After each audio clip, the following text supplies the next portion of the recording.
As this channel is about my journey into autism, I would like to inform you from a bit of progress as well as setback I had in the last period. But first, the disclaimers. First of all, I'm not a psychologist or a trained professional.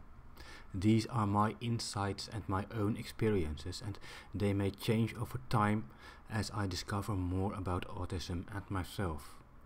Second, my autism is my own, and what goes for me does not have to go for other autists. Third, because I find getting my voice recorded properly more important than having my face on screen, you will see a video of Skitty in the background rather than me reading out a script. Having that said, let's start. Tantrums, shutdowns and meltdowns. For long I never really considered having either of the three very much, but now that I start to learn more about autism myself as well as the proper definition of the three, I must admit that I am definitely more affected by all three of them than I initially had in mind.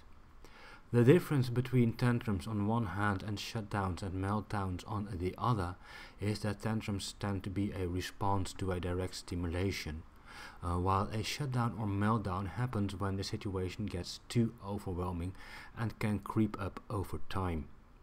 A tantrum can also lead to a meltdown, but this does not have to be the case.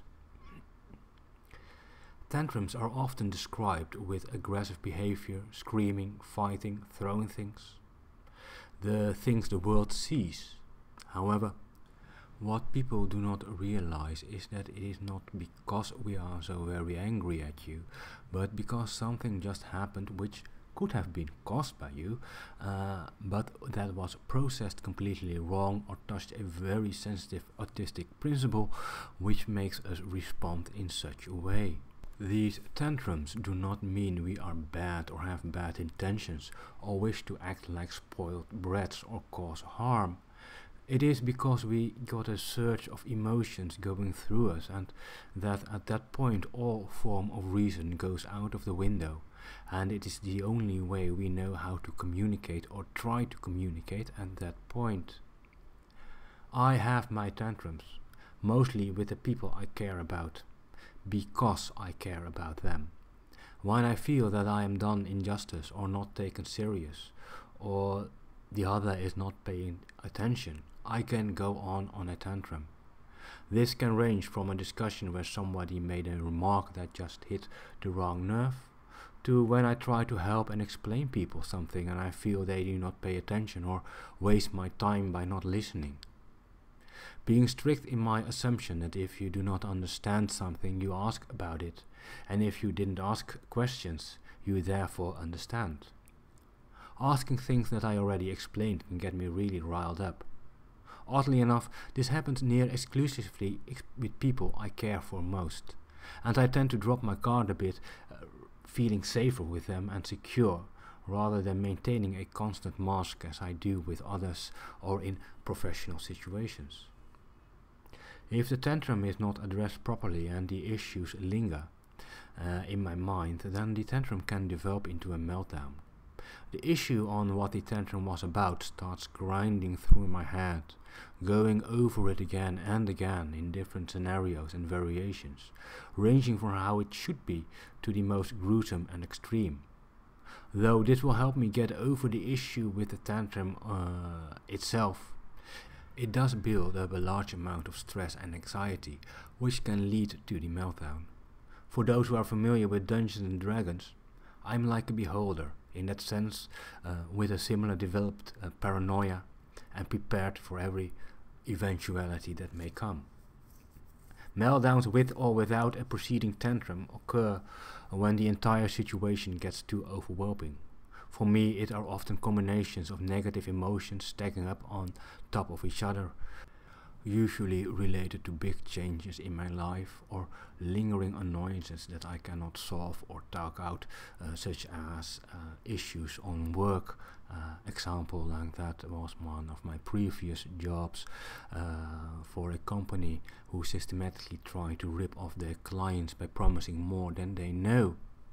which goes against my very concept of what is right and wrong, or another company where the environment was so toxic, which led me to regular stimulation seeking.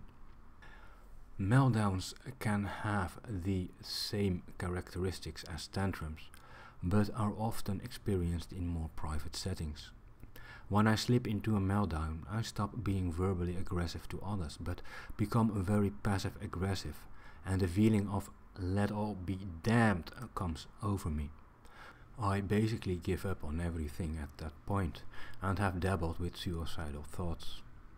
I reject help from others, waste my money or send it back, tend to stop eating more than the essentials for my medication, and literally start plotting my own demise and making part of it reality in my forms of extreme stimulation seeking afterwards. Shutdowns are the more relaxed versions of meltdowns. Instead of being activated, you literally shut down and end up doing nothing or very little. Though this seems better, the cause and stress needed to reach it is similar to a meltdown, and regardless of the way it happens, just as detrimental. With Kitty, I tend to shut down more often than I reach the meltdown point, and the need for extreme stimming is a lot less than before as well. But unlike meltdowns, a shutdown can last much longer for me to overcome, often being tired and sleepy for a week, while a meltdown could have me back up and running in a day or two. As mentioned before, I never realized I had tantrums and shutdowns before.